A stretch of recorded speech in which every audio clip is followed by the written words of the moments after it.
മിന്നും മിന്നിലെ കൊല്ലരുത്. അരങ്ങിൽ സ്വാതി കൃഷ്ണ, അമൃത സുരേഷ്, ലക്ഷ്മി മേനോൻ, നവ്യ പ്രശാന്ത്, അശ്വിൻ കൃഷ്ണ, കിരൺ ഖഡേ, കാർത്തിക് മാരുതിദാസ്, ഗൗതം മേനോൻ, സിജു സൈമൺ, അനീഷ് തോമസ്. ഞങ്ങളോട് സഹകരിച്ച എല്ലാവർക്കും നന്ദി. ഞങ്ങൾ ആരംഭിക്കട്ടെ. പ്രിയപ്പെട്ടവരെ, കുഞ്ഞുറുമ്പുകൾ വരിവരിയായി കൂട്ടം കൂടി സഞ്ചരിക്കുന്നത് കണ്ടിട്ടില്ല. എന്ത് രസമല്ലേ! ഒരേ നിറത്തിലും വ്യത്യസ്ത അളവിലുള്ള കുപ്പായങ്ങളിട്ട് സ്കൂളിലേക്ക് നീങ്ങുന്ന അക്ഷരപ്പൂവിരുന്നുകൾ വഴികളിലൊക്കെയും കൗതുകങ്ങൾ നിറച്ച് ഒച്ചപ്പാടുകളോടുകൂടി കടന്നു പോകുന്നതും കാണാത്തവരായി ആരുണ്ടാകും? അതും രസം നിറഞ്ഞ കാഴ്ച തന്നെ. ആണും പെണ്ണുമെന്ന ജീവശാസ്ത്രപരമായ വ്യത്യാസം മാത്രമേ അവിടെ. ആ വ്യത്യാസമാണ് ഇന്നിന്റെ പ്രശ്നം. വെറുപിടിച്ച കണ്ണുകളുടെ ആവേശത്തള്ളിച്ച് ചിരിയറ്റ് നിലത്ത് വീണ് പാവാടകളിൽ ചോര പടർന്ന് കണ്ണീർ വാർത്ത് ഒടുവിൽ ശ്വാസം നിറച്ച് വെളുത്ത തുണിയാൽ പുതയ്ക്കപ്പെട്ട എത്രയോ കുരുന്നുകൾക്കിടയിലാണ് നമ്മൾ ജീവിക്കുന്നത്. പ്രായം കൊണ്ട് മുതിരുകയും കുത്തിക്കൊണ്ട് ചെറുതാവുകയും ചെയ്യുന്നവർ കാമവല തീർത്ത് വലിച്ചെറിഞ്ഞ കൗതുക പൂണ്ടുകൾ ഇപ്പോഴും തൂങ്ങിയാടുന്നു ഏതോ മരച്ചില്ല. കണ്ണു തുറന്നൊന്ന് കാണും, മണ്ണിൽ കാലുറപ്പിച്ച് നടക്കുന്നു. കാതു കൂർപ്പിച്ച് തന്നെ വെക്കണം. കൂടുതൽ കൂടുതൽ എവിടെയും എന്തോ ഒരു ശബ്ദത്തിന്റെ ശ്വാസം. ഞങ്ങളെ കാണും ചിലത് പറയട്ടെ. മിന്നും മിനുങ്ങുകളെ കൊല്ലരുത്. അവതരണം കിങ്സ്റ്റൺ മലയാളി അസോസിയേഷൻ. സംവിധാനം അനീഷ് തോമസ്.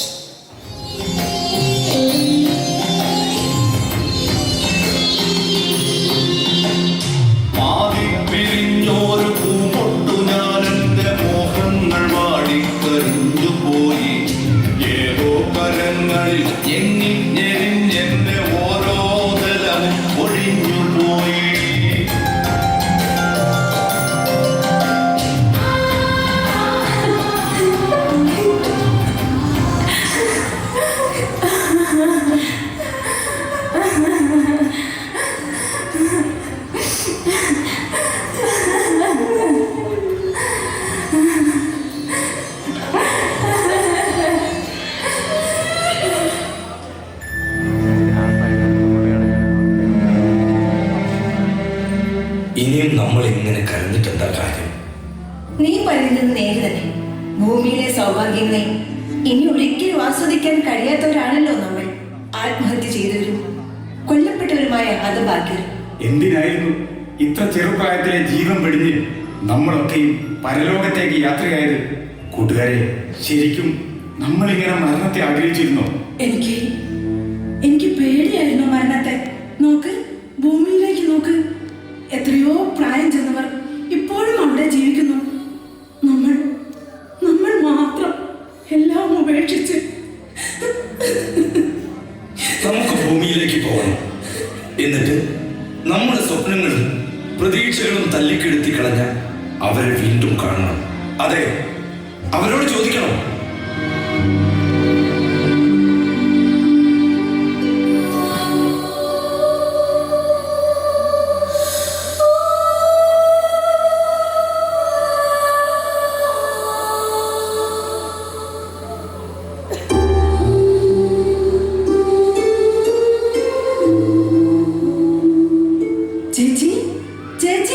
ചേച്ചി, അങ്ങോട്ട് നോക്ക്.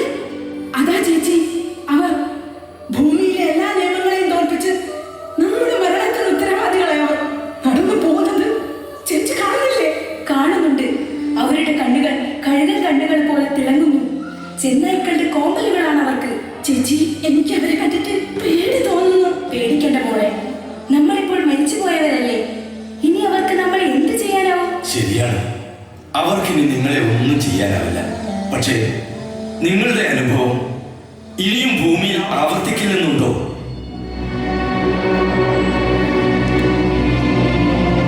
ഞങ്ങളുടെ അനുഭവം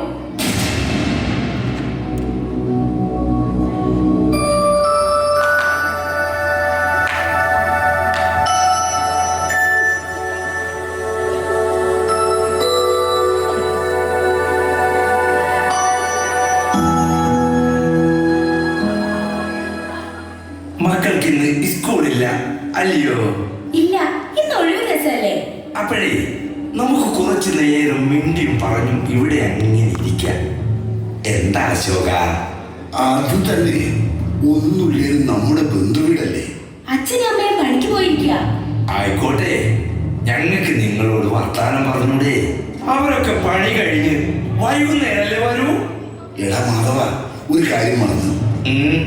അതെന്താ? നമ്മുടെ കുട്ടിക്ക് മിഠായി വാങ്ങണമെന്ന് പറഞ്ഞില്ലായിരുന്നു? അത് വാങ്ങാൻ മറന്നത്. ഛേ, നീ എന്നാ പണിയാ കാണിച്ചേ? ഞങ്ങൾക്ക് മുട്ടായി വേണ്ട. ഓ, എന്ന് പറഞ്ഞാൽ എങ്ങനെയാ? ഞങ്ങളുടെ ഒരു സന്തോഷത്തിനല്ലേ. ഗംഗമ്മളിങ്ങുവാ.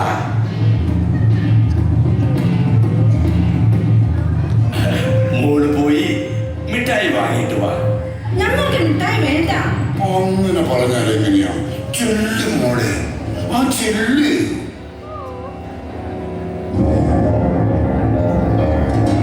ധൃതിയൊന്നും വേണ്ട, പതുക്കെ വന്നാ മതി. ആഹാ, മോളങ്ങ് വലുതായി പോയല്ലോ. കാണാൻ നല്ല സുന്ദരിയുമായിട്ടുണ്ട്.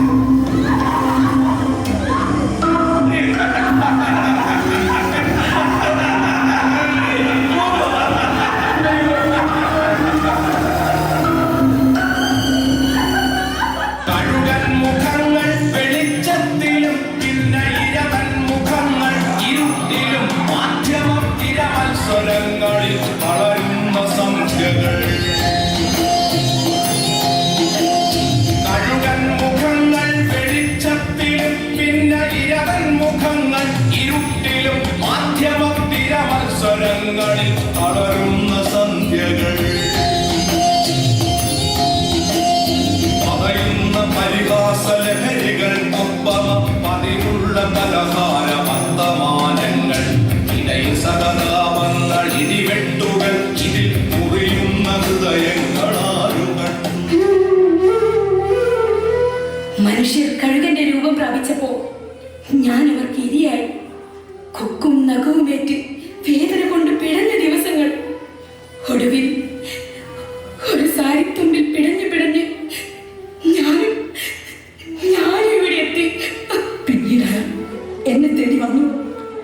എല്ലാറ്റിനും സാക്ഷിയാണ്. എന്നെയും അവർ കൊന്നു കെട്ടിത്തൂക്കി. തെളിവുകളൊക്കെയും മായ്ച്ചു കളഞ്ഞു. അവരിപ്പോൾ സമൂഹത്തിൽ മാന്യന്മാരായി ജീവിക്കുന്നു.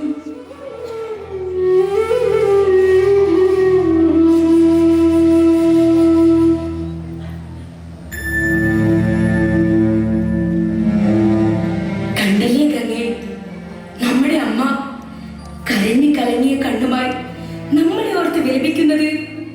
വാ വാ, നമുക്ക് അമ്മയുടെ അടുത്തേക്ക് പോകാം.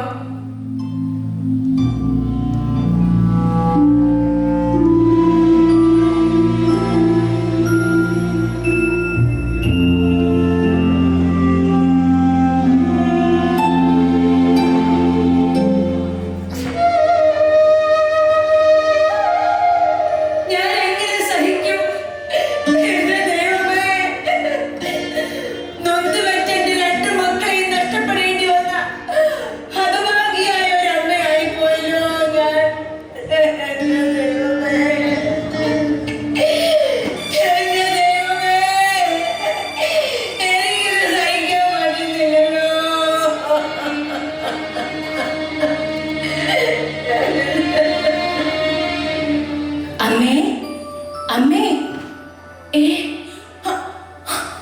മക്കളെ, എവിടെയാണ് നിങ്ങൾ? അമ്മേ, ഞങ്ങൾ ഇവിടെ തന്നെയുണ്ട്. എവിടെ? എനിക്ക് കാണാൻ കഴിയുന്നില്ലല്ലോ.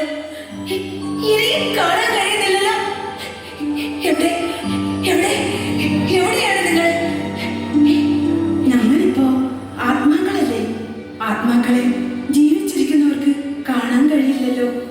ഇങ്ങനെ ഉമത്തിയിൽ വെന്തു നീങ്ങാൻ മാത്രം എന്ത് തെറ്റാണ് ദൈവമേ ഞാൻ ചെയ്തത്? ആ ചോദ്യം ചോദിക്കേണ്ടത് ദൈവത്തോടല്ല, ഈ സമൂഹത്തോടാണ്. ആരുടെയൊക്കെയോ സുഖത്തിന് വേണ്ടി ബലിയാടുകളാകാൻ ഞങ്ങൾ എന്ത് തെറ്റാണ് ചെയ്തത്? പെൺകുട്ടികളായി പിറന്നു പോയതാണോ ഞങ്ങൾ ചെയ്ത തെറ്റ്? മക്കളെ, നിങ്ങളുടെ ചോദ്യങ്ങൾക്കൊന്നും ഈ അമ്മയ്ക്ക് ഉത്തരവില്ല. പക്ഷേ ഒന്നെനിക്കറിയാം, ഇവിടെ ഓരോ മാതാപിതാക്കളും ആശങ്കയുടെ മുൾമുനയിലാണ്. പാടത്തും പറമ്പിലും പൊള്ളുന്ന വെയിലും അധ്വാനിച്ച് സ്വന്തം മക്കളെ ഒരു കര പിടിപ്പിക്കാൻ പാടുപെടുന്നവരാണ് ഞങ്ങൾ.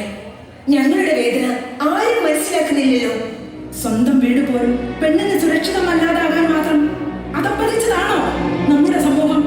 എവിടെയാണമ്മേ ഞങ്ങൾക്ക് നീതിയുള്ളത്? ഏത് നിയമമാണ് ഞങ്ങൾക്കൊപ്പം നിൽക്കുന്നത്? ഇപ്പൊ തന്നെ കണ്ടില്ലേ, ഞങ്ങളെ കൊന്നവർ എത്ര എളുപ്പത്തിലാ രക്ഷപ്പെട്ടത്. തെളിവില്ലത്രേ. ശരീരം മുഴുവൻ കുത്തി നുറുക്കുമ്പോൾ ഞങ്ങൾ അനുഭവിച്ച വേദന, കഴുത്തിൽ സാരിക്കുരുക്കു മുറുകുമ്പോൾ ശ്വാസം കിട്ടാതെ പിടഞ്ഞത്, അതൊന്നും തെളിയിക്കാൻ ഇവിടെ ഒരു സംവിധാനവും ഇല്ലെന്നാണോ? ആർക്കും അതിനൊന്നും കഴിയില്ലെന്നാണോ? നമ്മളൊക്കെ പാവപ്പെട്ടവരല്ലേ മക്കളെ, അവരോട് ഏറ്റുമുട്ടാൻ നമ്മൾക്ക് ശക്തിയില്ലല്ലോ. ശരിയാണ് അമ്മ പറഞ്ഞത്. ഏത് കൊലപാതകയ്ക്ക് വേണ്ടി ഹാജരാവാനും ഇവിടെ വക്കീലന്മാരുണ്ട്, പണം ചെലവഴിക്കാൻ ആളുണ്ട്. പാവപ്പെട്ട നമ്മളെ പോലുള്ളവർക്ക് വേണ്ടി സംസാരിക്കാൻ മാത്രം ആരുമില്ല. നമ്മളൊക്കെ ജീവിച്ചാലെന്ത്, ചത്താലെന്ത്? എന്താ അമ്മേ ഈ സമൂഹം ഇങ്ങനെ? ഇനി ഇപ്പോഴാണമ്മേ പെണ്ണായി പിറന്നവർക്ക് നിർഭയരും സ്വതന്ത്രരുമായി ഈ സമൂഹത്തിൽ ജീവിക്കാൻ കഴിയുക? ആർക്കൊക്കെയോ വേണ്ടി ബലിയാടാകാൻ വിധിക്കപ്പെട്ടവരാണോ സ്ത്രീകൾ? പോവുകയാണമ്മേ, ഞങ്ങൾ തിരിച്ചു പോവുക. മരണത്തിൽ പോലും ഞങ്ങൾക്ക് നീതി കിട്ടില്ലെന്നറിയാം. ഇതുവരെയുള്ള അനുഭവങ്ങൾ അങ്ങനെയാണല്ലോ. മക്കളെ,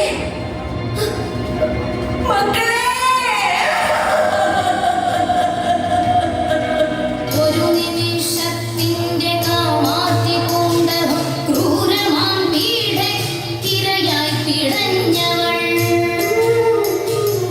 ഒരു നിമിഷത്തിന്റെ കാമാത്തി പൂണ്ടവൾ ക്രൂരമാം പീഡയ്ക്കിരയായി പിടഞ്ഞവൾ. നിരപരാധിത്വത്തിൻ രക്തസാക്ഷിത്വം കൊല ചെയ്തു എത്ര നിഷ്ഠൂരപാതകം. നിർദ്ദയം ചെയ്യുന്ന നീചപ്രവൃത്തികൾക്കെത്തിടും കാലം കണക്ക് ചോദിക്കുവാനെല്ലാം ഗ്രഹിക്കുന്നൊരജ്ഞാത ശക്തിയുണ്ടാരേൻ വിധിക്കും അതാതിന്റെ ശിക്ഷകൾ.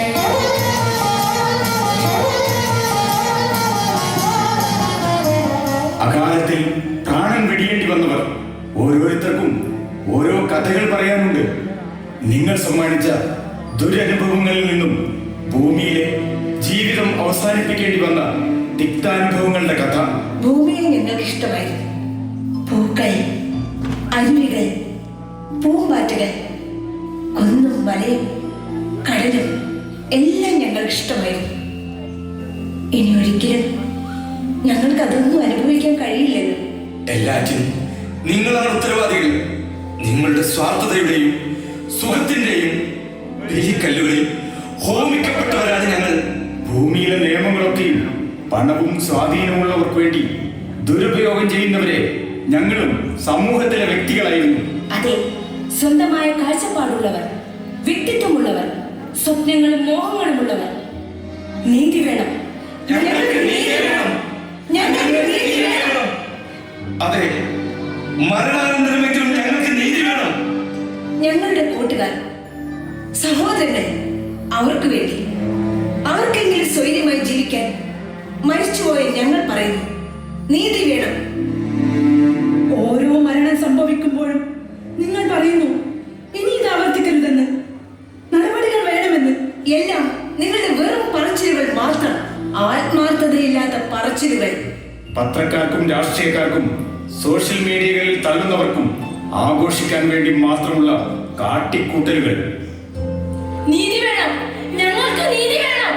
ഞങ്ങൾക്ക് നീതി വേണം. ഞങ്ങൾക്ക് നീതി വേണം. നീതി വേണം, ഞങ്ങൾക്ക് നീതി വേണം. നീതി വേണം, ഞങ്ങൾക്ക് നീതി വേണം. ഞങ്ങൾക്ക് നീതി വേണം, നീതി വേണം, നീതി വേണം.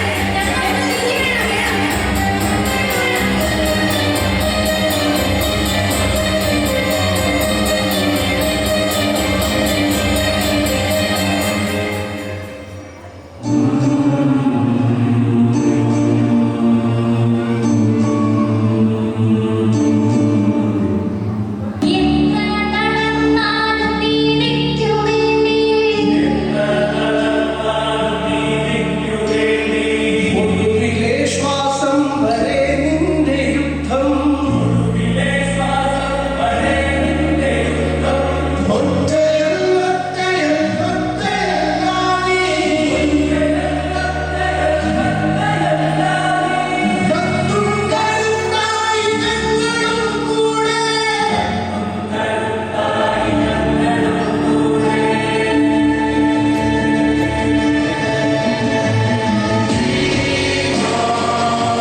താങ്ങാനാവാതെ പോയ പെട്രോളിലും മണ്ണെണ്ണയിലും കത്തിച്ചാമ്പലായ ആസിഡിലും സമാന ആക്രമണങ്ങളിലും വികൃതമായി പോയി ചെയ്തു.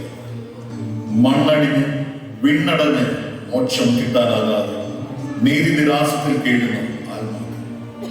അവരുടെ നീതി നമ്മുടെയും ഉത്തരവാദിത്വമാണ്. മിന്നും മിനുങ്ങുകൾ പ്രകാശിക്കട്ടെ. നന്ദി.